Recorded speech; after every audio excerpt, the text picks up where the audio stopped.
Hello दोस्तों, welcome to my channel civil service mania में स्निग्धा। आज हम पढ़ने वाले हैं मेडिवल हिस्ट्री ऑफ इंडिया के लेक्चर नंबर 59, जिसमें आज हम स्टार्ट करेंगे climax and disintegration of Mughal empire की पार्ट 2। सॉरी, ये जो सेकंड क्लाइमैक्स है, इस क्लाइमैक्स में हमने ऑलरेडी पढ़ लिया, अभी तक पढ़ चुके हैं कि औरंगजेब के साथ कौन कौन सी कम्युनिटी के अभी तक कन्फ्लिक्ट हो चुकी है। ठीक है, Jat community, Satnami community, then Afghans, then आ गए राजपूत हमारे जितने सारे, फिर मराठास, और अभी हमें जो सेकेंड पार्ट ऑफ क्लाइमैक्स पढ़ेंगे, इसमें पर्टिकुलरली हम पढ़ेंगे मराठास के बारे में। यहाँ पे क्या हुआ, मराठास किस तरह की उनकी तरफ से रिवॉल्ट होती है, किस तरह की जो शिवाजी है, पर्टिकुलरली छत्रपति शिवाजी, उनके बारे में डिटेल्स में पढ़ेंगे। उसके बाद क्या हुआ, आपने देखा होगा अभी अभी जो न्यू पिक्चर रिलीज हुआ है सांभा, ठीक है, छावा छावा, उसमें शिवाजी के जो बेटे थे सांभा, उनके बारे में डिटेल्स में कहा गया है। किस तरह की वो औरंगजेब के साथ लड़ाई करते हैं, औरंगजेब किस तरह की इंसान था, वो सब बहुत डिटेल्स में वहाँ पे दिया गया है। को अगर किसी ने नहीं देखा है तो मेरी एक सजेशन है, आप लोग जाकर एक बार वो मूवी देख लीजिए। आपको थोड़ा आइडिया आ जाएगा कि औरंगजेब किस तरह के इंसान था, और जो मुगल है वो किस तरह से टॉर्चर कर रहे थे हमारे इंडियन लोगों को, ठीक है, हमारे पर्टिकुलरली हिंदुओं को। ठीक है, तो इस बारे में टॉपिक में हम पढ़ेंगे, तो किस तरह से धीरे धीरे शुरू हुआ औरंगजेब की ख़त्म होना, या फिर उसकी जो राजूती है मुग़ल साम्राज्य की, वो किस तरह से धीरे धीरे अंत होता है with the rise of Marathas, उस बारे में हम डिटेल्स में पढ़ेंगे। तो जिन्होंने अभी तक सब्सक्राइब नहीं किया है तो काइंडली सब्सक्राइब कर लीजिए, और अपने दोस्तों के साथ आप शेयर कर सकते हो, जो नेडी दोस्तों हैं और जो बाहर जाकर अफोर्ड नहीं कर सकते, मटेरियल्स हो गया या फिर कोचिंग हो गया, वो लोग इसको प्रेफर कर सकते हैं। और एक बात बताऊँ तो जिनको पीडीएफ की ज़रूरत है, नीचे डिस्क्रिप्शन में मेरी लिंक दिया गया है, वहाँ पे जाकर टेलीग्राम लिंक से मेरी ज्वाइन कर लीजिए चैनल, और वहाँ पे जो भी मैं यहाँ पे पढ़ाती हूँ उसकी पीडीएफ वहाँ पे दिया जाता है। तो kindly subscribe that channel and download your required PDF. Okay, तो चलिए शुरू करते हैं। तो दोस्तों, क्या होता है, मराठा तो हमने पढ़ चुके हैं ऑलरेडी शाहजहां के पीरियड पे, और धीरे धीरे मराठास ग्रो कर रहे थे। ठीक है, औरंगजेब के पीरियड पे वो एकदम आ गए पावर पे। धीरे धीरे मराठास की जो स्ट्रेंथ हुआ वो बहुत ही हद तक आगे बढ़ रही थी। तो एक वक्त आया, Marathas had important position in the administrative and military system of Ahmednagar and Bijapur. ठीक है, ये जो यहाँ पे मैंने मैप प्रोवाइड किया हुआ है, आप तो लोग देख सकते हैं, बीजापुर है हमारे डेक्कन के इस तरफ, इस एरिया को बीजापुर कहा गया था। ठीक है, ये जो अहमदनगर है एंड ये बीजापुर, ये दोनों एरिया पे मराठास बहुत इंपॉर्टेंट पोजीशंस पे और मिलिट्री सिस्टम पे रह रहे थे, क्योंकि मराठास काफ़ी स्ट्रॉन्ग मिलिट्री सिस्टम उनकी थी, काफ़ी स्ट्रॉन्ग लोग थे जो कि फाइट कर रहे थे। आप लोग देखे होंगे बहुत सारे जो छावा मूवी में भी देख चुके हैं आप, तानाजी मूवी में भी आप ऑलरेडी देख चुके होंगे, कि जिन्होंने देखा है कि किस तरह की उनकी वारफेयर वो करते हैं, गोरिल्ला वारफेयर बहुत फेमस होती है मराठास में। तो and their power and influence in the affairs of government had grown as the Mughals advance towards the Deccan. तो जब डेक्कन की तरफ धीरे धीरे बढ़ने लगे औरंगजेब, तो उनका जो पावर था मराठास की एंड उन गवर्नमेंट सिस्टम में उनकी जो इन्फ्लुएंस थी, वो धीरे धीरे ग्रो करते गई। ठीक है, both the Deccani Sultans and the Mughals made a bid for their support, and Malik Ambar used them in his army in large number as loose auxiliaries। तो मलिक अंबर के बारे में हमने ऑलरेडी पढ़ चुके हैं। ठीक है, तो यहाँ पे मैं डिटेल्स में उनके बारे में नहीं बताऊंगी।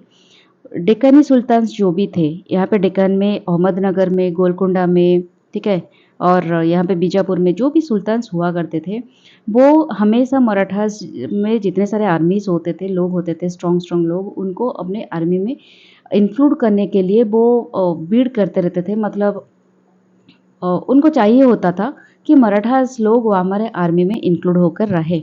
और मलिक अंबर जो भी थे, राजा थे, सुल्तान थे, तो वो भी अपने आर्मी में कहीं ना कहीं लूज ऑक्सिलरीज, मैंने कभी कभी मराठास को भी वो इंक्लूड किया करते थे। Although A number of influential Marathas families बहुत सारे, जैसे हमारे हिंदुओं में डिफरेंट डिफरेंट कास्ट होते हैं, सिख में भी डिफरेंट डिफरेंट कास्ट के लोग होते हैं, तो उसी तरह से मराठास फैमिलीज में भी डिफरेंट डिफरेंट इन्फ्लुएंशियल कास्ट होते थे, जैसे कि द मोरेज, द घाटागेस, द निम्बलकर्स, ये सारे वो बहुत ही स्ट्रॉन्ग इन्फ्लुएंशियल मराठास फैमिलीज थे, जो कि लोकल अथॉरिटी को मेंटेन किया करते थे। मतलब बहुत सारे अपने अपने इलाकों में राज राज करते रहते थे। ठीक है, the Marathas did not have any large well established states as the Rajput had। लेकिन ऐसा था कि जैसे राजपूत एक बहुत बड़ी ट्राइब की राजा थे, ठीक है, एक राजपूत की बहुत बड़ी ट्राइब थी और उनमें वो राजपूत राजा वो किंग हुआ करते थे। उसी तरह मराठास में वो सरदार हुआ करते थे मराठास, लेकिन कभी वो राजपूत की तरह एक वेल एस्टेब्लिश स्टेट नहीं बनाए थे अभी तक।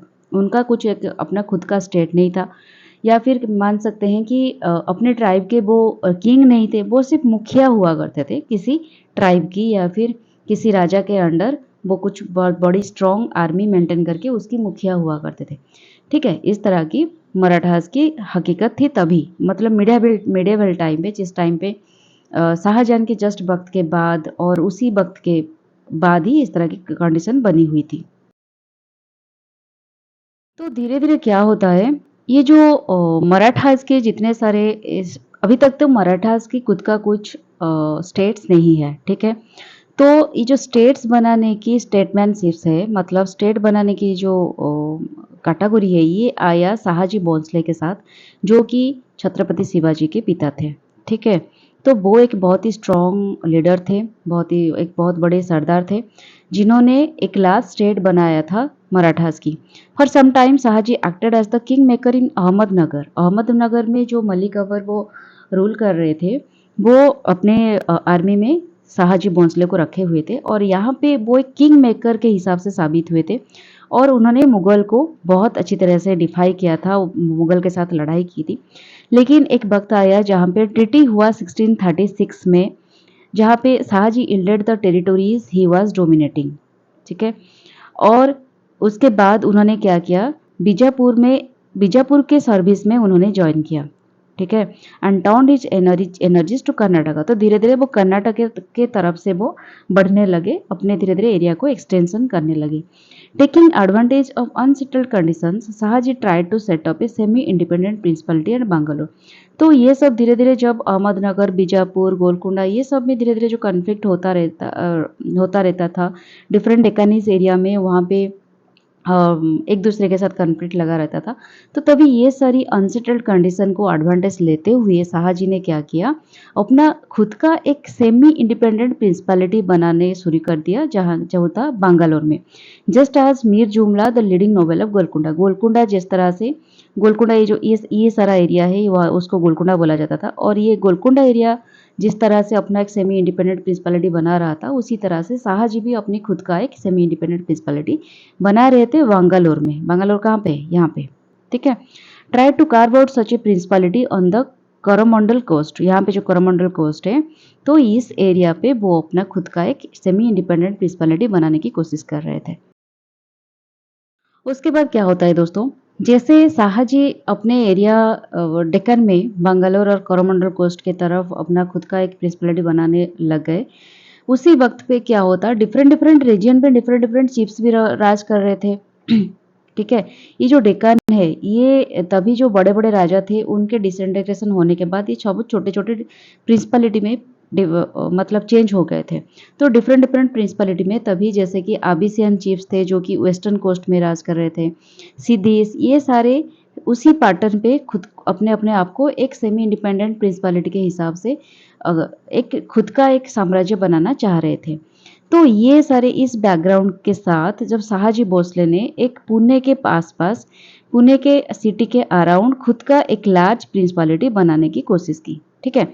और उसके बाद उन्होंने क्या किया, कुछ में भी हो सकता था कुछ प्रॉब्लम हुआ होगा जिसके वजह से उन्होंने पूना जो प्रिंसिपलिटी उन्होंने बनाने की कोशिश की, उस पूना के जागीर को उन्होंने खुद का जो सीनियर वाइफ थे, जो भी नेग्लेक्टेड थे शायद कुछ रीजन की वजह से, वो सीनियर वाइफ जिनका नाम था जीजाबाई, उनके दायित्व में देकर वहाँ से चले गए। और उनके जो माइनर, तभी शिवाजी जो छत्रपति शिवाजी थे वो बहुत छोटे थे जब उनके पिता शाहजी भोसले ने उनको छोड़ के चले गए थे। तब शिवाजी जो थे बहुत छोटे थे और उनके दायित्व में, और उनके माता जो जीजाबाई उनके दायित्व में छोड़ के पूना को वो खुद वहाँ से चले गए। तो यहाँ से शुरू होती है शिवाजी की रियल स्टोरी, ठीक है। यहाँ जो हम पढ़ेंगे छत्रपति जो शिवाजी थे उनकी किस तरह की कहानी रही, उनकी किस तरह की जर्नी रही through out the Deccan, through out the his life.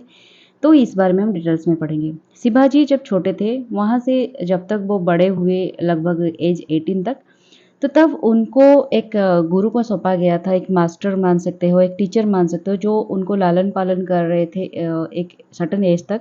उनका नाम था दादाजी कोंडादेव, ठीक है? और जब 18 एज तक पहुँच गए थे शिवाजी, तो तब से उनकी जो हुनर थी, खुद का जो हुनर थे, बीच उनके अंदर जो भी टैलेंट था, वो उभर कर बाहर आ रही थी। वो कितना स्ट्रॉन्ग थे, ये 18 एज तक ईयर तक वो दिखा चुके थे। वो पूना के आसपास जितने सारे बड़े-बड़े पोर्ट्स थे, जैसे कि राजगढ़ हो गया, कुंडन हो गया, तोमा हो गया, 1645 से लेकर 47, इस 2 साल के अंदर वो लगभग 18 ईयर के एज तक ये सारे एरिया को ओवररन कर चुके थे, मतलब अपने एरिया के अंडर ला चुके थे। उन सब एरिया में वो अपना कब्जा बना चुके थे। 18 ईयर्स में क्या करते हैं, अभी तक हम मतलब इस एज में बच्चे क्या करते हैं, पढ़ाई के बारे में सोचते हैं अपने कैरियर कैसे बनाएंगे, सर्टन हाई एजुकेशन लेने के बारे में सोचते हैं। लेकिन 18 ईयर्स तक वो इस तरह की इतना स्ट्रॉन्ग थे, इतना स्ट्रॉन्ग मेंटालिटी के थे, वो इतने सारे पोर्ट्स को अपने अख्तियार में ला चुके थे। तो मान सकते हो, आप देख सकते हो कितना स्ट्रॉन्ग वो थे। तो with the death of his guardian, तो तभी 1647 में उनके जो टीचर मान सकते हो, उनके गार्डियन मान सकते हो, उनका डेथ हो जाती है और वो खुद अपना मास्टर बन जाते हैं and full control of his father's jagir pass to him. तो एक वक्त पे 18 ईयर्स हो गए, मतलब उनके जो माइनॉरिटी थी, माइनर सन तो वो थे ना 18 ईयर्स के नीचे, तो अब वो फुल फ्लेज में एक स्टेज पर आ गए, जब वो फादर की जो जागीर थी, उन्होंने बनवाया था शाहजी भोंसले, उस जागीर को कम्प्लीटली अपने कंट्रोल में वो ले आते हैं। तो वो अपने कैरियर स्टार्ट करते हैं with the conquest in 1656 when he conquered Javli from the Maratha chief. तभी मराठा के जो चीफ थे, जिनका नाम था चंद्रराव मोरे, वो मोरे फैमिली के थे, ठीक है? हमने पढ़ा पिछले स्लाइड में, मोरे फैमिली, कुछ और फैमिलीज भी थे। वो चंद्रराव मोरे, वो जाबली में अपने एरिया में राज करते थे। वो जाबली को अपने कन्कोर्ड कर लिया शिवाजी ने 1656 में। The Javli kingdom and the accumulated treasure of the Mores were important and Shivaji acquired them by means of treasury. देखिए, यहाँ पे मैं एक बात आपको बोलना चाहती हूँ कि जो मिडिवल पीरियड था, जो मिडिवल हिस्ट्री था, मिडिवल टाइम पीरियड था, वो उस टाइम एक ऐसे टाइम था जहाँ पे ट्रीचरी एक कॉमन हुआ करता था, मतलब धोखेबाजी और लूट-पाट करना। और आप कोई भी एरिया को अपने अख्तियार में करते हो, वहाँ के एरिया के जितने सारे ट्रेजर है, जितने सारे ज्वेलरी है या फिर जो भी धन संपत्ति है, उसको खुद वहाँ से लूट-पाट करके ले आना अपने एरिया में, ये सारी चीज़ें कॉमन था। तो आप अभी जिस स्टेज पे हो, अभी जिस हालत में हम हैं, अभी अगर हम सोचेंगे कि नहीं वो गलत कर रहे थे, ये सोचना काफ़ी एक गलत स्टेटमेंट होगा, क्योंकि तभी ये सारी चीज़ें चल रही थी, क्योंकि मुगल भी इस तरह की सिचुएशन क्रिएट कर रहे थे। अगर आपके पास धन संपत्ति ना होगा, अब अगर आप जो भी एरिया को अपने कंट्रोल में ले रहे हो, अपने अख्तियार में ले रहे हो, अगर उस एरिया से कुछ भी संपत्ति आप नहीं लोगे, तो आप अपने आर्मी को कैसे मेंटेन करोगे, अपने लोगों को कैसे अपने हाथों में रखोगे? तो ये सारी चीज़ों को भी सोचना पड़ता था। तो इसी वजह से शिवाजी क्या कर रहे थे, जो जिस एरिया को वो कन्वर्ट कर रहे थे, वहाँ से जितने सारे ट्रेजरी हो गया, वो ट्रेजरी करके अपने एरिया में ले रहे थे। और ये जो धोखेबाजी है, धोखेबाजी भी उस टाइम पे कॉमन हुआ करता था, क्योंकि तभी एक ऐसी सिचुएशन था कि आप किसी को विश्वास नहीं कर सकते, ट्रस्ट नहीं कर सकते, क्योंकि वो ऊपर एक बात बोल रहे हैं और अंदर में उनका कुछ अलग सी प्लान हुआ करता था उस एरिया को कैप्चर करने के लिए। तो इसी वजह से आपको दिमाग में हमेशा कुछ ना कुछ प्लान मौजूद करके, प्रिपेयर होके आप दूसरे के एरिया को जाना होता है। तो इस तरह की सिचुएशन हुआ करता था। तो इसी वजह से यहाँ पे बोला जा रहा है, तभी उस टाइम पे, मिडिवल टाइम पे ट्रेचरी बहुत कॉमन हुआ करता था, ठीक है? यहाँ पे दोस्तों मैंने एक मैप प्रोवाइड किया हुआ है। तो जब शिवाजी राज कर रहे थे, उनके जो किंगडम वो धीरे-धीरे एक्सटेंशन कर रहे थे, वहाँ पे क्या-क्या, कौन-कौन सी जगह वो एक्सटेंशन कर रहे थे, कौन-कौन सी जगह पे धीरे-धीरे राज करना शुरू किया और अपने अंदर कॉन्क्वर्ड करना शुरू किया, वो सारे की ये मैप है, ठीक है, आप लोग देख सकते हो। जैसे कि देखिए ये जो स्ट्रिप दिया गया है, ये सारे एरिया शिवाजी के अंडर आ चुका था। डेक्कन की बलेरी, कोलार, बैंगलोर और ये इस तरह की जो कुछ एरिया है, और दामन, पूना, ये पूना में इस एरिया के आसपास जो एरिया है वहाँ पे खुद का उनका पापा जो थे शाहजी भोंसले, उनकी प्रिंसिपालिटी थी। और वो धीरे-धीरे उसकी राजगिरी हो गया, पठानगढ़ सॉरी प्रतापगढ़ में एक बहुत बड़ी लड़ाई हुई थी, उसके बारे में भी पढ़ेंगे आगे। फिर सतारा, और ये जो कनकौन एरिया है, इसको कौन-कौन एरिया भी बोलते हैं, आगे जाकर हम देखेंगे। उस एरिया पर भी धीरे-धीरे शिवाजी का कंट्रोल आ चुका था। तो इसी वजह से तो इतना बड़ा एरिया वो एक ही इंसान धीरे-धीरे अख्तियार कर रहा था। तो इसी वजह से तो औरंगजेब की दिमाग घूरना स्टार्ट हो गया। औरंगजेब बहुत मतलब औरंगजेब को बहुत सताया शिवाजी ने, ठीक है। आगे हम धीरे-धीरे देखेंगे। तो इस मैप को आप थोड़ा दिमाग में लगा लीजिए, क्योंकि आगे हम इसके बारे में पढ़ेंगे। तो मैप दिमाग में रहना बहुत ज़रूरी है अगर आप एक स्टोरी के पर्सपेक्टिव से इसे देख रहे हो। नेक्स्ट चलते हैं। तो एक्सपेंशन ऑफ शिवाजीज टेरिटोरी, इसके कहानी थोड़ा पढ़ेंगे। कन्क्वेस्ट ऑफ जाबली, जाबली जब कन्क्वेस्ट उन्होंने कर लिया तो एक अनडिस्प्यूटेड मास्टर के हिसाब से शिवाजी धीरे धीरे फेमस होने लगे। और धीरे धीरे मावाला एरिया और दो हाईलैंड, डेक्कन में जो हाईलैंड्स है, यहाँ पे जो हाईलैंड्स वगैरह है वो भी धीरे धीरे उनके अख्तियार में आ रही थी। यहाँ पे देख सकते हो, उस मैप को मैंने यहाँ पे लगाया हुआ है। ये जो एरिया धीरे धीरे उनके अख्तियार में आ रही थी, और उनके जो रास्ता धीरे धीरे क्लियर हो रहा था। जब मावाला एरिया वो कन्वर्ट कर लिए, उनके एरिया जो सतारा तक क्लियर हो गया, ठीक है। एंड कोस्टल स्ट्रिप में जो कनकौन एरिया है वो भी धीरे धीरे उनके अख्तियार में आने लगी, ठीक है। ये जो एरिया है यहाँ पे देख सकते हैं आप, यहाँ पे जो एरिया है ये है कोंकण एरिया, ठीक है। इस एरिया पे भी उनके अख्तियार होने लगा। तो Mavali full soldiers became a strong part of his army, जो मावली में जो सोल्जर्स थे, उस एरिया में जो भी सोल्जर्स हुआ करते थे, वो धीरे धीरे वो एक बहुत ही स्ट्रॉन्ग आर्मी के हिसाब से माना जाता था। तो उनके मदद से वो शिवाजी अपने पुणे के आसपास जो एरिया था, उस एरिया पे अपने होल्ड को बहुत स्ट्रॉन्ग बना लिया, ठीक है। पूना, राजगिरी हो गया, इस एरिया में वो अपना स्ट्रॉन्ग होल्ड बनाना शुरू कर दिया। उसके बाद क्या होता है, 1 मिनट में थोड़ा इरेज कर लो इसको। या गंदा दिखता है ना, ठीक है। द मुगल इन्वाजन ऑफ बीजापुर इन 1657, 1657 में क्या होता है दोस्तों, यहाँ पे हमारा बीजापुर है, ठीक है। इस बीजापुर एरिया को मुगल साम्राज्य ने अख्तियार करने की कोशिश की, इन्वाजन करने की कोशिश की 1657, and saved Shivaji from Bijapur reprisal. इसमें क्या होता है, Shivaji first entered it's negotiation with Aurangzeb. तो यहाँ पे जब बीजापुर में इन्वाजन किया जाता है औरंगजेब की तरफ से, तो यहाँ पे शिवाजी के साथ एक नेगोशिएशन होता है। Then change sides and made deep inroads into Mughal areas, seizing rich. तो दोस्तों यहाँ पे क्या होता है, एक चीज, इन्वाजन के दौरान शिवाजी क्या करते हैं, औरंगजेब के साथ एक नेगोशिएशन करते हैं, ठीक है। और नेगोशिएशन करने के बाद ही वो, तभी तो ट्रीचरी बहुत कॉमन था, आप लोगों को पता है, मैं बोल चुकी हूँ ऑलरेडी। तो वो अपने माइंड चेंज कर लेते हैं, अपने साइड भी चेंज कर लेते हैं, चेंज करके जो मुगल की जो जितने सारे एरियाज हैं, उस एरिया पे जाके अपने अख्तियार करते हैं, और अख्तियार करके वहाँ पे बहुत सारे बूटी को सीज कर लेते हैं, और यहाँ पे जितने सारे धन संपत्ति है वो सब लूटपाट करके ले जाते हैं।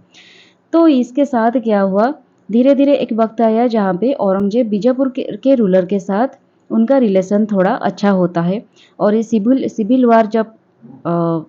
वार के बाद, एक वक्त के बाद बीजापुर रूलर के साथ वो एक नेगोशिएशन करते हैं औरंगजेब, और यहाँ पे वो शिवाजी को माफ भी कर देते हैं।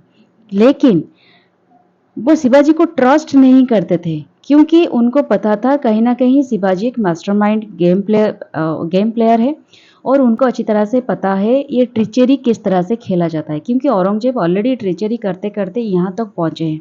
तो जब देखते हैं वो उनके तरफ से कि शिवाजी भी एक उनके माइंड के तरह ट्रिचरी कर रहे हैं, धोखेबाज कर रहे हैं, और धीरे धीरे एरिया अपने अंडर ला रहे हैं, तो उनको तो माफ़ कर लिया, लेकिन मन ही मन वो कभी उनको ट्रस्ट नहीं किया करते थे, क्योंकि उनको पता था शिवाजी के दिमाग किस तरह की है, ठीक है। इसलिए उन्होंने बीजापुर के रूलर के साथ एक समझौता कर ली, और उनको ये बात कहा कि आप expelling from the Bijapuri area ही हैड सीज्ड, कि आप कोशिश करो कि आपके जो जो एरिया को शिवाजी ने अख्तियार करके सीज करके रखा हुआ है, वहां से शिवाजी को हटाने के लिए आप ट्राई करो, एक्सपेल करने की उनको कोशिश करो, ठीक है। तो उसके बाद क्या होता है दोस्तों कि अभी औरंगज़ेब इस तरह की एक डील करते हुए चले गए नॉर्थ की तरफ, ठीक है? तो जब नॉर्थ की तरफ चले गए तो शिवाजी के पास एक अपॉर्चुनिटी बन जाती है अपने कैरियर को आगे बढ़ाने के लिए। तो जहाँ पे वो स्टॉप हो चुके थे, मतलब एक वक़्त पे थम गए थे, वहाँ पे अपने कैरियर को फिर से रिज़्यूम करना शुरू किया और बीजापुर को धीरे-धीरे कन्क्वेस्ट करने की कोशिश की। बीजापुर के आस-पास एरिया और बीजापुर के कुछ एरिया यहाँ पे कॉन्कर करने की कोशिश की। तो देखिए यहाँ पे उन्होंने कौन-कौन जो है ये कोस्टल जो एरियाज़ है, वहाँ की जो हाइलैंड्स वगैरह है, वहाँ पे जो घाट्स है, सीज़ है, ये सब एरिया धीरे-धीरे वो नॉर्दर्न पार्ट के वहाँ पे सॉरी ये इस पार्ट के धीरे-धीरे वो उन्होंने कॉन्कर करना शुरू किया।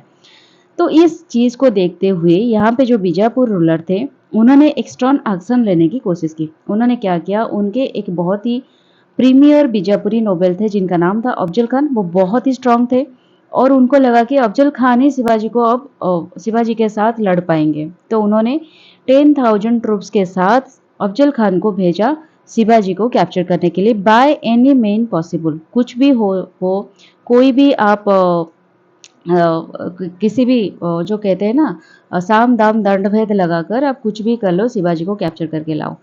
तो तभी क्या हो रहा था, उस वक्त पे ट्रिचरी तो बहुत ही कॉमन था और अफजल खान और शिवाजी ये दोनों ट्रिचरी में बहुत ही माहिर थे, मान सकते हो आप, ये कह सकते हो।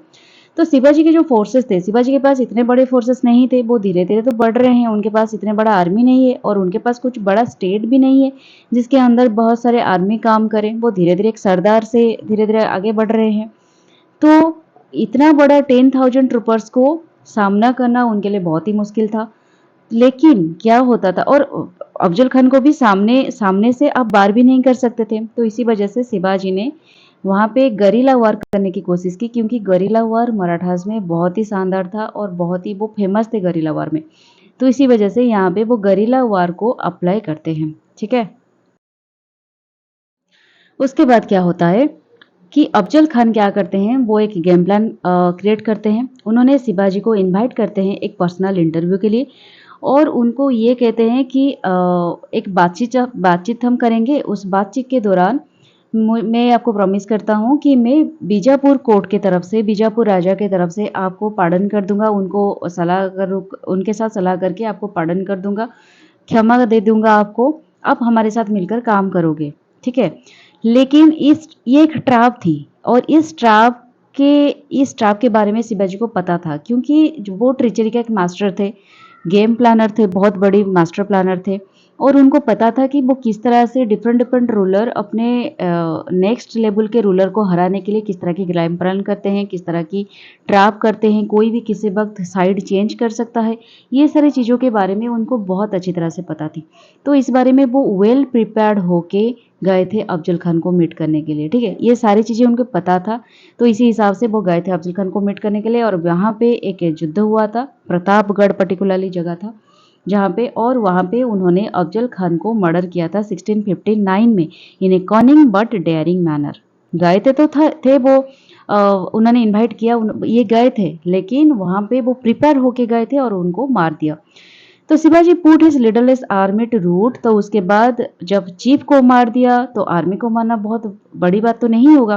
तो लीडरलेस आर्मी जो वहाँ पे थी उनको भी उन्होंने बहुत ही अच्छी अच्छी तरह से निपटा दिया और उनके जितने सारे गुड्स थे, इक्विपमेंट्स थे, इंक्लूडिंग हिज आर्टिलरी, सब कुछ वो लेकर वहां से चले गए। Flushed with the victory the Maratha troops overran the powerful fort of Panhala. तो इतने बड़े विक्ट्री के बाद धीरे धीरे मराठा ट्रूप बढ़ी, पन्हाला में जो पावरफुल फोर्ट थे उसको भी उन्होंने अख्तियार कर लिया। उसके बाद साउथ कोंकण में और उसके बाद कोल्हापुर डिस्ट्रिक्ट, ये सारी चीज़ों को धीरे धीरे उन्होंने एक्सटेंसिवली, मतलब ये सारी चीज़ों को उन्होंने धीरे धीरे कन्क्वेस्ट करना शुरू कर दिया, ठीक है। सारी चीज़ें अपने खुद का अख्तियार में ले लिए। शिवाजी के ये जो जितने सारे एक्सप्लॉइट्स थे, जो एक्सप्लॉइट करके धीरे धीरे वो ये सारी चीज़ें अपने अख्तियार में ले रहे थे, उसके साथ वो धीरे धीरे एक लीजेंडरी फिगर भी बनती गए, ठीक है। उनके फेमस धीरे धीरे बढ़ती गई और उनके जो लोग उनको मानने लगे कि उनके पास कुछ मैजिकल पावर्स है जिसके वजह से वो कहीं पे भी नहीं हार सकते, किसी को भी वो हराने के लिए काबिल है। तो पीपल बहुत दूर दूर से वहाँ, तभी तो सोशल मीडिया नहीं था, इतना सारा टीवी रेडियो ये सारे तो नहीं थे, लेकिन जो खबरें हैं ना वो पहुँचती जाती थी, ठीक है। एक एरिया से दूसरे एरिया तो खबर पहुँच जाती थी। तो पीपल दूर-दूर से यहाँ पे आते थे मराठास के आर्मी में जॉइन करने के लिए। तो इसी तरह मराठास की भी आर्मी भी धीरे-धीरे बढ़ती गई और एक वक़्त पे क्या हुआ, अफ़गान की जो मर्सिनरीज़ थी, अफ़गान की भी जो भी मिलिट्री थी, आर्मीज़ थी, वो लोग भी धीरे-धीरे मराठास के साथ मिलने के लिए राज़ी हो गए और जो भी प्रीवियस बीजापुर सर्विस में जो अफ़गान आर्मी सब इंक्लूड थे बीजापुर सर्विस में, वो भी धीरे-धीरे मराठास के आर्मी में जॉइन होते गए। ठीक है? बाद यहाँ पे और एक इवेंट होती है। तो क्या, जब औरंगज़ेब के सामने मराठा के एक सरदार, मराठा के चीफ जो वर्कर आ रहे हैं जिनका नाम है शिवाजी, और वो देख रहे हैं शिवाजी का पावर धीरे-धीरे बढ़ रहा है, उनकी डोमिनेंस धीरे-धीरे बढ़ रही है, तो औरंगज़ेब की नींद कहीं न कहीं यहाँ पे हराम हो रही है। ठीक है? तो ये बहुत ही एंग्ज़ियसली देख रहे हैं मराठा के पावर किस तरह से राइज़ कर रही है और मुग़ल फ्रंटियर के सामने किस तरह से मराठा धीरे-धीरे बढ़ रहे हैं और मुग़ल के ऊपर धीरे-धीरे हावी हो रही है। तो ये सारी चीज़ें जब वो देख रहे हैं औरंगज़ेब, तो उनके दिमाग में कुछ प्लान चलता रहता था हमेशा। तो उन्होंने डेक्कन के जो गवर्नर थे शाइस्ता खान, उनको अभी वो खुद के पास बुलाते हैं और उनको इंस्ट्रक्ट देते हैं कि आप शिवाजी का डोमिनियन को इन्वेड करो, कहीं न कहीं शिवाजी को हरास करो और उसको कैप्चर करो। तो शाइस्ता खान जो है, उनके बैकग्राउंड के बारे में थोड़ा अगर आप जानना चाहोगे, तो शाइस्ता खान औरंगज़ेब के साथ थ्रू मैरिज रिलेटेड थे। मतलब कुछ ना कुछ मैरिज के प्रपोज़ल्स के साथ कुछ उसका रिलेशन था, जिसकी वजह से वो शाइस्ता खान को गवर्नर के तौर पर चुने थे डेक्कन के। तो एट फर्स्ट क्या हुआ, शिवाजी शिवाजी पहले स्टार्टिंग में शिवाजी का हार होता है यहाँ पे। शाइस्ता खान पुणे को ऑक्युपाई करते हैं। देखिए, हो सकता है शिवाजी बहुत स्ट्रॉन्गेस्ट हो, शिवाजी की जो आर्मी है वो गरिल्ला वारफेयर में बहुत माहिर हो, लेकिन आप यहाँ पे मुगल की पावर को इग्नोर नहीं कर सकते, क्योंकि पिछले अकबर के पीरियड से ही मुगल धीरे-धीरे बहुत ही स्ट्रॉन्गेस्ट बनते आ रहे हैं। बालबन और उसके बाद जो भी दो इतना बड़े वो स्ट्रॉन्गेस्ट आर्मी है, उनको कहीं पे भी इंडिया के कोई भी राजा उनको उनके सामने टिक नहीं पाई है। तो इसी वजह से अगर शिवाजी को पलटवार करनी है तो उनको प्रॉपर स्ट्रैटेजी के साथ और प्रॉपर मतलब गेम प्लान के साथ उनको आक्रमण करनी होगी। इसी वजह से गरिल्ला वॉरफेयर एक टैक्टिक था जिसको मुगल डरते थे और मुगल आर्मी इसका सामना नहीं कर पाते थे। अगर फेस टू फेस आप मुगल को आर्मी को अटैक करोगे तो डेफिनेटली आपको हारने की सामना करना पड़ेगा। तो शाइस्ता खान क्या करते हैं, पहले पूना को ऑक्युपाई करते हैं जो शिवाजी का सबसे मेन डोमिनियन था 1660 में, और यहाँ पे खुद का एक हेडक्वार्टर बना देते हैं जहाँ पे वो रह के बाकी तक एरिया को देख पाएंगे ठीक से। और उसके बाद उन्होंने धीरे धीरे कोनकोन की नॉर्थ वाला एरिया है, ऊपर वाला एरिया है, उसको अपने अंडर ले आते हैं। तो ये सारे despite harassing attacks from Shivaji के जो आर्मी थे और शिवाजी खुद जो गरिल्ला वारफेयर के मदद से मुगल को अटैक कर रहे थे, वो काफ़ी हैरेसिंग था। लेकिन मराठास वो काफ़ी अच्छे से डिफेंड कर रहे थे और मुगल भी काफ़ी अच्छे से डिफेंड कर रहे थे। लेकिन वक्त आया, शिवाजी एक बोल्ड स्टेप लेते हैं। यहाँ पे शाइस्ता खान का जो पुणे पे जो कैंप था, पुणे में जो अपना हेडक्वार्टर बना के वो वहाँ पे बैठे हुए थे, उसको वहाँ पे वो अटैक करते हैं और अटैक करके 1663 में उनके जो बेटे हैं उनको वहाँ पे मार देते हैं, उनके कैप्टन को मार देते हैं और उसके बाद वो खान को, जो शाइस्ता खान को बहुत ही बुरी तरीके से जख्म कर देते हैं। ठीक है? उसके बाद क्या होता है दोस्तों कि जब हमारे शाइस्ता खान, उनको बहुत बुरी तरीके से जख्म की सजा, मतलब बहुत बुरी तरीके से वो इंजर्ड हो जाते हैं, तो कहीं न कहीं ये एक बहुत बड़ी शक था मुगल सम्राट के लिए, मुगल साम्राज्य के लिए, क्योंकि ये जो शाइस्ता खान था, एक इंसान, मराठा के एक इंसान घुस के उनके अंदर उनके बेटे को, उनके कैप्टन को मार देता है और उनके जो डेक्कन के गवर्नर है उनको जख्म कर देता है बहुत बुरी तरीके से। तो कहीं न कहीं औरंगज़ेब को एक बहुत बड़ी धक्का लगती है। तो वो क्या करते हैं, इमीडिएटली शाइस्ता खान को ट्रांसफ़र कर देते हैं बंगाल को और इवन मतलब उनको मौका ही नहीं देते, कुछ अपॉर्च्युनिटी ही नहीं देते कि वो अपने बारे में कुछ जस्टिफिकेशन दे पाए, एक्सप्लेन कर पाए सिचुएशन को और कुछ भी माफ़ी माँग पाए, कुछ भी कहने को वो अपॉर्च्युनिटी नहीं देते और उनको मिलते तक नहीं और उनको ट्रांसफ़र कर देते हैं बंगाल को। ठीक है? तो मीनवाइल क्या करते हैं शिवाजी, जब देखते हैं मतलब शिवाजी अभी अब उनके पावर के बहुत पीक पीरियड पे है, तो इमिडिएटली उन्होंने टाइम गंवाते हुए चले सूरत की तरफ और एक बोल्ड मूव वहाँ पे लेते हैं, सूरत को अटैक कर देते हैं। और सूरत जो प्लेस है हमारे इंडिया के एकदम गुजरात जो है, आप सॉरी 1 मिनट। हाँ, हमारे जो गुजरात के एरिया है वहाँ पे आपको पता है सूरत की स्ट्रैटेजिक लोकेशन कैसी है, और ये एक बहुत ही इंपॉर्टेंट स्ट्रैटेजिक लोकेशन थे हमारे इंडिया के और मुगल सम्राट के लिए भी, ठीक है। ये जो पोर्ट है यहाँ पे काफ़ी अच्छी खासी ट्रेडिंग होती थी और ये इसको एक बहुत ही मतलब क्या रिच एरिया माना जाता था because of the trading purposes, ठीक है। Which was the premier Mughal port भी था अरबियन सी के थ्रू, और अरबियन जो कंट्री है वहाँ से ट्रेडिंग लगभग यहाँ से होती थी। तो एंड ये उसको अटैक करने के बाद शिवाजी वहाँ पे जितने सारे बूटी थे, जितने सारे ट्रेजर थे, उनको उन्होंने लूट कर लिया 1664 में। और यहाँ पे उनका बहुत बड़ी बेनिफिट हुई शिवाजी की, क्योंकि एक तो उनको बहुत सारे धन संपत्ति मिल गई अपने पावर को स्ट्रॉन्ग करने के लिए, अपने आर्मी को स्ट्रॉन्ग करने के लिए, और दूसरा जो था वो था मुगल के सबसे बहुत ही इम्पोर्टेंट पोर्ट को उन्होंने अख्तियार कर लिया। तो इसके चलते जब औरंगजेब को ये बात पता चला कि शेरशाह खान की डिफीट हो गई, नेक्स्ट टू नेक्स्ट उनका जो सूरत की पोर्ट है वो भी उनके हाथ से चली गई, तो अब उनकी नींद कहीं ना कहीं हराम हो चुकी है।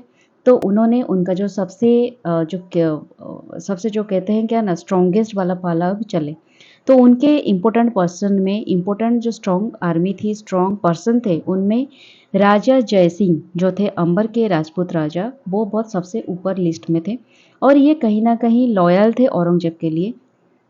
तो औरंगजेब उनको बहुत ट्रस्ट करते थे, जिसके वजह से औरंगजेब राजा जयसिंह को जो थे अंबर के राजा, उनको सौंपते हैं शिवाजी को डील करने के लिए।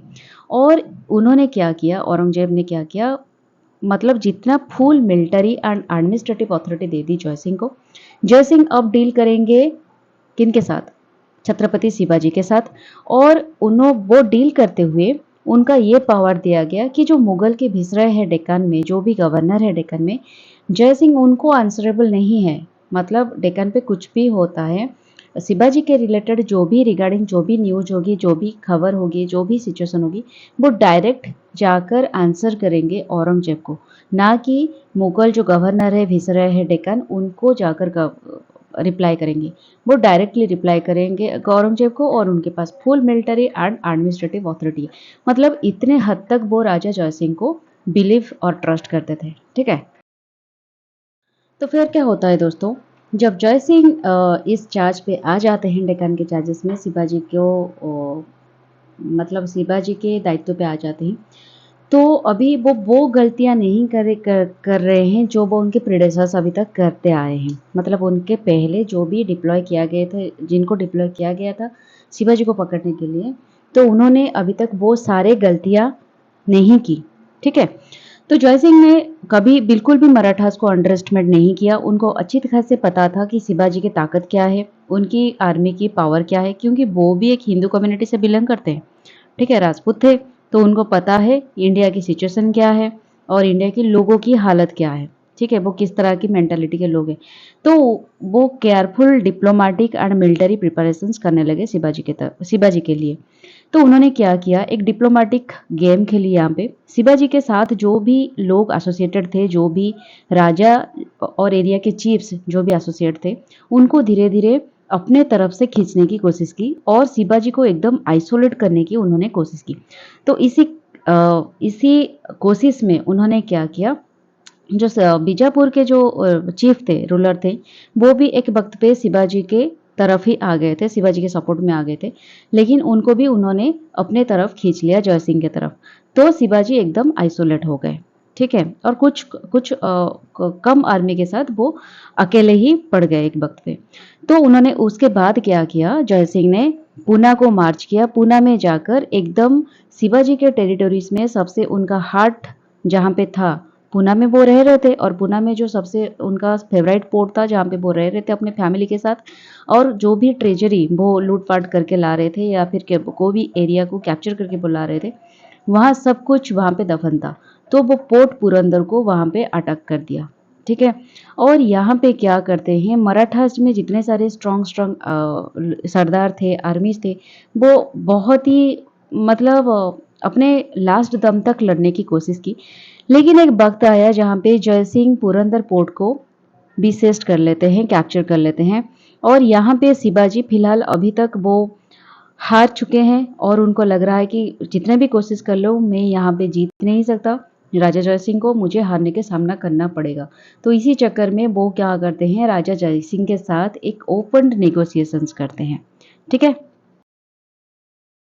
उसके बाद दोस्तों क्या होता है कि नेगोशिएशंस में एक ट्रीटी होती है जिसको बोला जाता है ट्रीटी ऑफ पुरंदर, क्योंकि पुरंदर पोर्ट को कैप्चर किया गया था ना, तो यहाँ पे ट्रीटी हुआ तो इसके वजह से इसका नाम हुआ ट्रीटी ऑफ पुरंदर।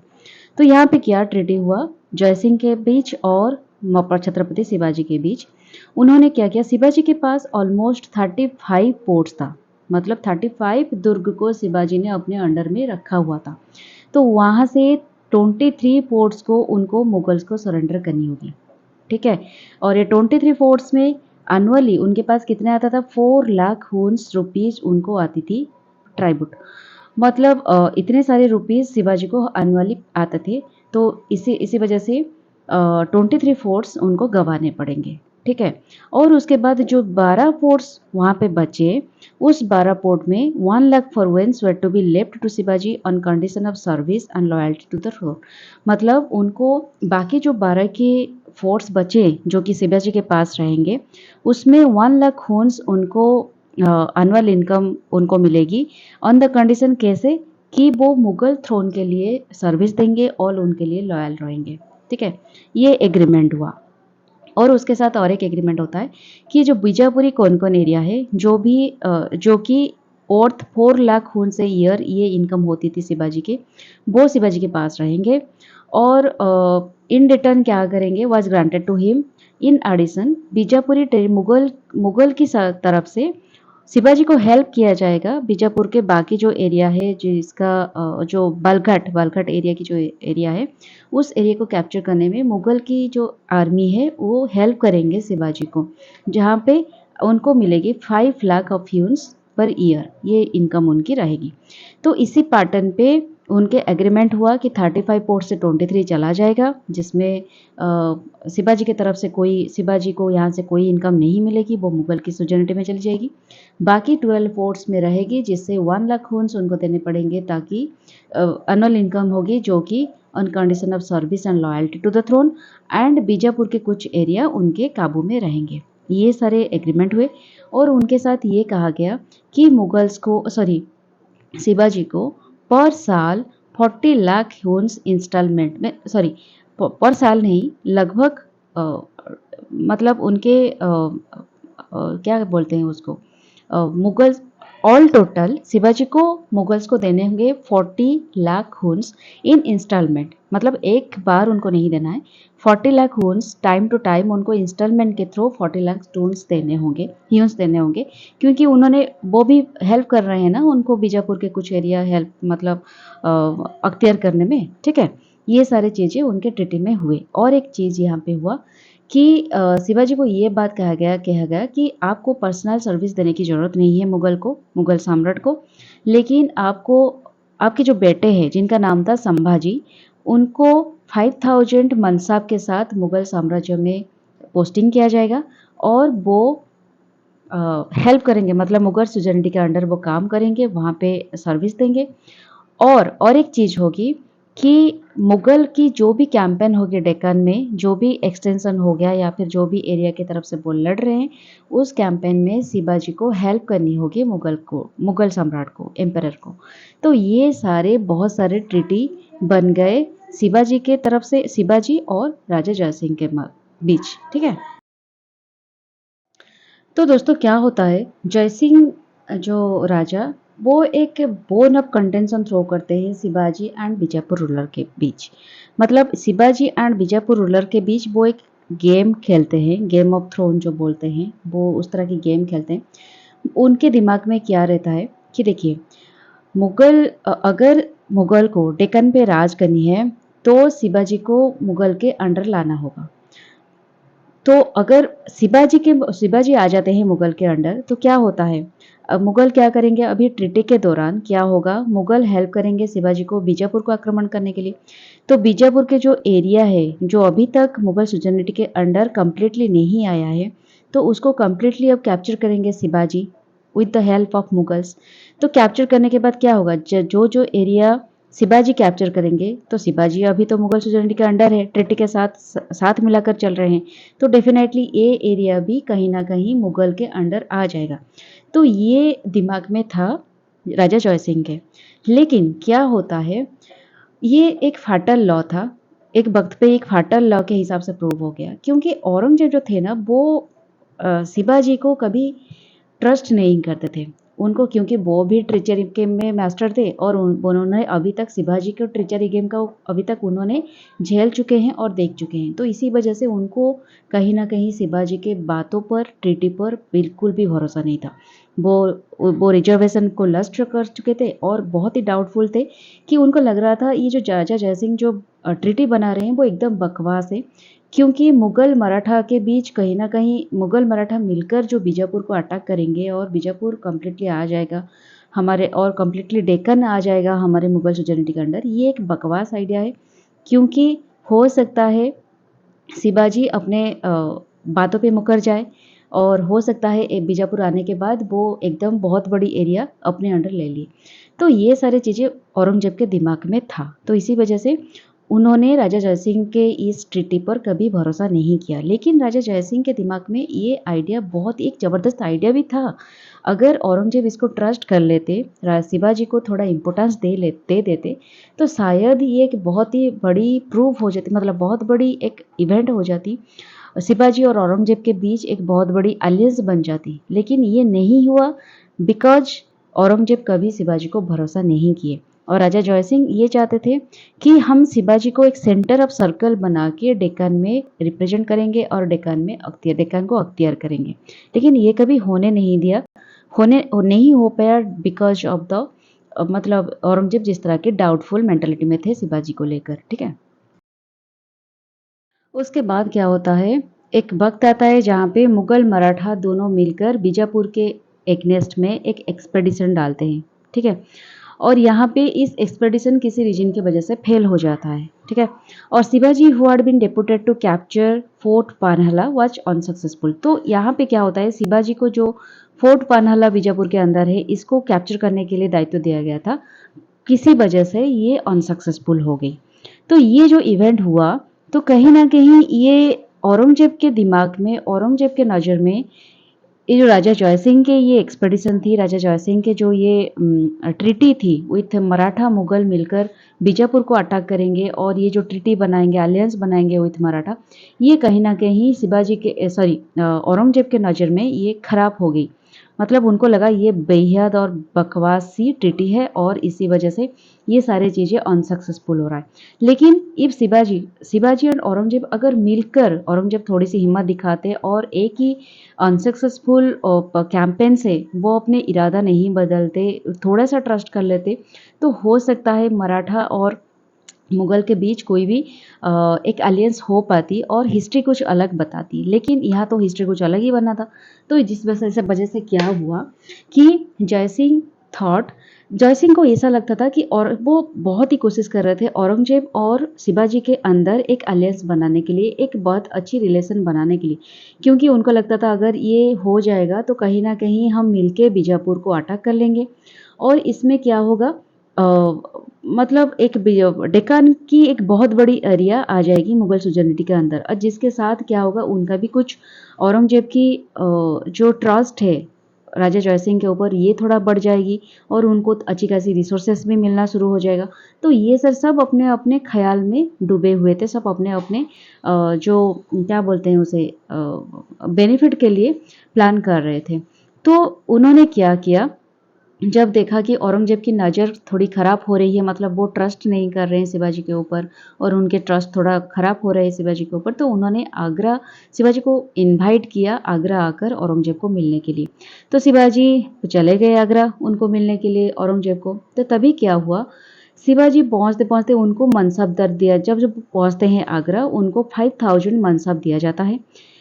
और इस 5000 मनसाब के साथ शिवाजी को इंसल्ट फील होती है। इंसल्ट फील होने की वजह यही थी कि उनको बेटे को, उनके जो माइनर बेटे थे जो अभी तक यंग नहीं हुए हैं, अडल्ट नहीं हुए हैं, अभी यंग स्टेज में हैं, उनको 5000 मनसब दिया गया है और उनके पिता को भी 5000 मनसब। तो डिफरेंस क्या है?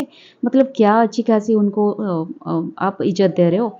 ये एक चीज़ है। और सेकेंड चीज़ ये है, तभी दरबार में औरंगजेब की बर्थडे सेलिब्रेशन हो रही थी और इस बर्थडे सेलिब्रेशन में शिवाजी को लाइन में खड़े हो रहे थे और उनको कोई भी इम्पोर्टेंस नहीं दी औरंगजेब ने और उनके साथ बात भी तक नहीं की और अपने सेलिब्रेशन से एकदम मशगूल होकर वो सेलिब्रेट कर रहे थे, जिसके वजह से शिवाजी को बहुत इंसल्ट फील हुआ। इंसल्ट फील होना भी बहुत मतलब ये एक नॉर्मल है, क्योंकि देखिए वो एक मराठा का चीफ है, बहुत ही स्ट्रॉन्गेस्ट रूलर है और स्ट्रॉन्गेस्ट राजा है, जिनको मतलब हर एक तरफ से कांप रहे हैं लोग उनके जो पराक्रमी देख के। और जब वो आ रहे हैं अपने तरफ से औरंगजेब के साथ मिलने, एक अलायंस बनाने के लिए, तब औरंगजेब उनको भाव ही नहीं दे रहा है, तो जिस वजह से वो बहुत इंसल्ट फील करते हैं और वो औरंगजेब के कोर्ट से एकदम स्ट्रेट वॉक करके रिटर्न कर आते हैं गुस्से में आकर और इंपीरियल सर्विस देने के लिए वो रिफ्यूज़ कर देते हैं। ये चीज़ें अभी तक औरंगजेब के कोर्ट में कभी भी नहीं हुआ था। जब औरंगजेब कोर्ट में हो, कोई भी राजा एम्परर कोर्ट में है और कोई भी नोबेल्स हो गया या फिर मनसबदार वहाँ से उठकर चले आए बिना परमिशन के, ये कभी तक नहीं हुआ था अभी तक हिस्ट्री में। तो जब ये हो गया, ये जितने सारे वहाँ पे मनसबदार थे और औरंगजेब की डिग्निटी को, मतलब ये एक उनकी डिग्निटी के लिए, एम्परर के डिग्निटी के लिए एक सख्त धक्का था, जिसकी वजह से उनके नोबेल्स और इनके जितने सारे मनसबदार थे, उन्होंने औरंगजेब के ऊपर प्रेशर डाला कि आप क्यों शिवाजी को पनिशमेंट नहीं दे रहे हो, इसकी वजह से उनको पनिशमेंट मिलने भी चाहिए। तो औरंगजेब ने क्या किया, राजा जय सिंह को इस बारे में एडवाइस ली, क्योंकि राजा जय सिंह औरंगजेब के कोर्ट में एक बहुत बड़ी एडवाइजर की पोस्ट पे काम कर रहे थे और औरंगजेब इनको इतना हद तक ट्रस्ट कर रहा था कि कुछ भी काम उनके एडवाइस के बिना नहीं कर रहे थे। तो हालांकि और जय सिंह के एडवाइस से शिवाजी आए थे औरंगजेब के कोर्ट में, तो इसी वजह से उनको क्या पनिशमेंट दिया जाए, क्या नहीं दिया जाए, इस बारे में बात करने के लिए वो जय सिंह के एडवाइस की उन्होंने वेट की। ठीक है, तो राजा जय सिंह उनको ये बात बोली कि शिवाजी को एक लेनियंट ट्रीटमेंट किया जाए, उनको जब तक हम स्ट्रांगली कुछ डिसीजन ना लिए जाए तब तक उनको बंदी बना के रखा जाए। तो लेकिन जब बंदी में थे शिवाजी, तब उस डिटेंशन में 1666 में बोबो उस डिटेंशन से बाहर आ गए, से भाग आए। ठीक है, और ये जो एस्केप था, जब शिवाजी वहाँ पे एस्केप कर गए, भाग गए उस डिटेंशन में, तब औरंगजेब को बहुत बड़ा धोखा लगा, मतलब उनको एक शौक लगा, उनको लगा ये नहीं होना चाहिए था। हो सकता है वो खुद को इस बारे में ब्लेम करने लगे, क्योंकि उनको लगता था अगर वो उस वक्त कुछ ज़्यादा बड़ा पनिशमेंट दे सकते या फिर बहुत उनको जो प्रिजनमेंट बंदी बना कर रखे हुए थे, अगर कुछ स्ट्रांगली करके बंदी बना कर रखे हुए होते तो शायद शिवाजी भाग नहीं पाते और हिस्ट्री कुछ अलग होता। लेकिन ये तो ऑलरेडी हो चुका था, शिवाजी ऑलरेडी भाग चुके थे और औरंगजेब खुद को इस बारे में दोषी भी साबित कर रहे थे, खुद अपने आप ही इस बारे में खुद को ब्लेम करते रहते थे। तो ये चीज़ें होने के बाद काफ़ी 2 साल तक शिवाजी क्वाइट रहे, मतलब 2 साल तक वो कुछ भी अटैक नहीं किए, किसी के साथ बात तक नहीं किए, वो अपने आप खुद अपने अंदर, मतलब 2 साल तक वो एकदम साइलेंट रहे। ठीक है, the visit proved that unlike Jaisingh, Aurangzeb attached little value to the alliance with Shivaji. ये जो चीज हुआ, अभी तक इवेंट हुआ, इसमें यही प्रूफ करता है कि औरंगजेब शिवाजी को इतना वैल्यू नहीं देता था। वो शिवाजी को एक पेटी भूमिया की तरह देख रहा था, मतलब एक छोटा सा लैंड होल्डर है, वो उसके पास ज़्यादा कुछ कैपेसिटी नहीं है, थोड़ा सा कुछ आर्मी रखकर वो अपना ताकत दिखा रहा है, लेकिन रियलिटी में उनके पास शायद कुछ ताकत नहीं है। इस तरह की कुछ सोच रहा था औरंगजेब, जो कि नहीं है। ठीक है, Aurangzeb stubborn reservation about Shivaji, refusal to recognize his importance and attaching a low price to his friendship were among the biggest political mistakes made by Aurangzeb. ये जो औरंगज़ेब ने किया शिवाजी की तरफ से स्टबर्न रिजर्वेशन दिखाई, उनको रिकॉग्नाइज़ करने में मतलब उनकी जो इम्पोर्टेंस को रिकॉग्नाइज़ करने में उसने रिफ्यूज़ किया और उनको उनकी फ्रेंडशिप को एक लो प्राइस की तरह देखा, उसको इतना सारा इंसल्ट दिया, जिसके वजह से एक बहुत बड़ी पॉलिटिकल मिस्टेक औरंगज़ेब यहाँ पे कर दिया, जिसका सामना अभी नेक्स्ट वीडियो में उसको देखने को मिलेगा। तो नेक्स्ट वीडियो के लिए आप स्टे ट्यून्ड रहिए। तो एक बहुत बड़ी जंग होने वाली है, मराठा और औरंगज़ेब के बीच एक ब्रीच होने वाली है बहुत बड़ी। तो किस तरह से औरंगज़ेब की डिसइंटीग्रेशन होती है, मुगल साम्राज्य डिसइंटीग्रेशन होती है और इसमें मराठा किस तरह की रोल निभाते हैं, तो धीरे धीरे हम नेक्स्ट वीडियो में भी पढ़ेंगे। तो स्टे ट्यून्ड, तब तक के लिए tata bye bye and take care.